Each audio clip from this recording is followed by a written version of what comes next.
किसान भाइयों नमस्कार। देखो आप सामने देख रहे होगे, ये हमारा खेत है सरसों का। और यह गुच्छे वाली सरसों है। सरसों खेत में सारे में फैल रही है और सरसों वाकई में काफ़ी अच्छी निकल रही। जैसे हमने 12-13 नवंबर की इसकी बुआई गई थी। यह सरसों जो बोई जाती है किसान भाइयों, यह 15 अक्टूबर के समथिंग बोई जाती है। और हमने एक महीना लेट कर दिया था, 27-28 दिन लेट करके भी बोया। तो मुझे इसमें अब भी दिख रहा कि इसमें काफ़ी अच्छा फल है। देखो किसान भाइयों, हम फड़ी बोलते हैं। देखो कितना अच्छा सरसों का फल आ रहा। और इसमें कम से कम 2 या 3 दिन की इसमें धूप लगेगी और फिर ये 3 दिन या 4 दिन की धूप लगने के बाद फिर मशीन के द्वारा कटवा दी जाएगी। किसान भाइयों देखो, आप देख रहे होगे ऐसे सातरी टेकी जाती है सरसों की, जैसे हमने सामने टेक रखी है।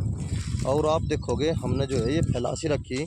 इस फैलाने का कारण ये है किसान भाइयों, अब जो मशीन वाले हैं, अब जब ये मशीन बंद कर रहे हैं और रोज़ 1-2 मशीन बंदी हो जा, एक तो किसी की लेबर भाज गई या किसी का कोई और कारण।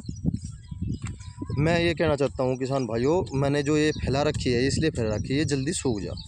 क्योंकि अब जब मशीन वालों ने ज़्यादा ही हाथों भमिचा रखी, एक उनका तोड़ा जो 420 रुपये क्विंटल जा रहा था, अब जब वो 420 रुपये नहीं जा रहा, अब जब थोड़ा मंदा हो गया 300 के करीब जा रहा। और जब किसी काम को करते करते काफ़ी लंबा समय हो जाता है तो फिर वे उसका ऊब सी जा।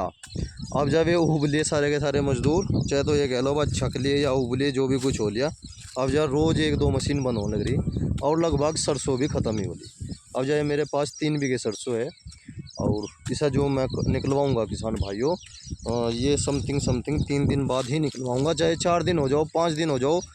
अब जब मैं वीडियो जो बना रहा उन किसान भाइयों के लिए बना रहा जो लेट बुआई करते हैं सरसों की। देखो किसान भाइयों, मेरी तो सामने मजबूरी थी, लेट बुआई इसलिए करनी पड़ी। यहाँ पे कोई कट्टा नहीं मिलता बिल्कुल भी। पहले साल इसी खेत में मैंने गेहूँ बोए थे और मशीन के द्वारा कटवाने पड़े थे। थोड़े वे गेहूँ जो थे झुकड़ा गए थे, तो झुकड़ाने के कारण उसमें नुकसान होगा था। इसीलिए मशीन का बढ़िया ऑप्शन था, अगर खड़े हुए गेहूँ हो तो मशीन पर कटवा सकते हैं। मैं गेहूँ की भी बात बता रहा हूँ, इसीलिए मैंने सरसों बोया। अब जब मैंने ये विचार करा किसान भाइयों कि दोबारा मैं कभी भी सरसों जो है नवंबर के महीने में ना तो गुच्छे वाली बोनेगा, ना 45-40 बोनेगा, कोई सी भी वैरायटी नहीं बोऊंगा। 52-22 भी आती है। नवंबर के महीने में सरसों की बुआई नहीं करूँगा और अक्टूबर के महीने में ही सरसों की बुआई करूँगा। देखो किसान भाइयों, एक साथ के समय पर पक जाती है, समय पर निकल जाती है। अब जब थोड़ा फजीता ज़रूर होगा मेरा, क्योंकि मशीन वाले कहीं मिल नहीं रहे और रोज़ मशीन बंद होने लग रही।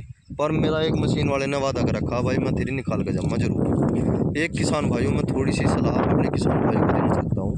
अक्टूबर के महीने में सरसों बोलो, नवंबर के महीने में गेहूँ बोलो। नवंबर तक बाद में गेहूँ ना बो।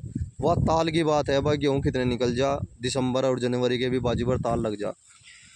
किसान को थोड़ा सा देखो यार सामने आ जा। ये जैसे मैं नया बीज लाया था गुच्छे वाली का, उसने ये कहा था भाई अगर लेट बुआई करेगा तो इसकी पैदावार कम होगी। गुच्छे वाली सरसों की बता रहा हूँ, बहुत मैसेज आते हैं इसके मेरे पास।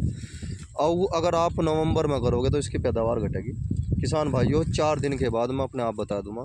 एक किसान भाइयों जिसकी सरसों ऐसी हो रही हो, देखो थोड़ा सा पेड़ापन और हरापन सा रहा हो, किसान भाइयों बिल्कुल भी इस चीज़ का लालच ना करे। भाई मैं तो अपना काम निपटा के एक डब करूँ, मशीन वाले को अपना कह के कटवा दूँ। किसान भाइयों जब तक फली जो है दाना ना छोड़ती हो, देखो जैसे ये फली है या दाना छुटेगी जब ही तो दाना लिकटेगा, नहीं तो मशीन जो है आगे भगा दे। मैं थोड़ा सा अपने किसान भाइयों को यही सलाह देना चाहूँगा।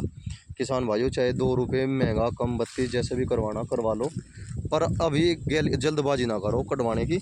अपना थोड़ा थमका करवाओ, क्योंकि नुकसान हो जाए बहुत ज़्यादा। जय किसान।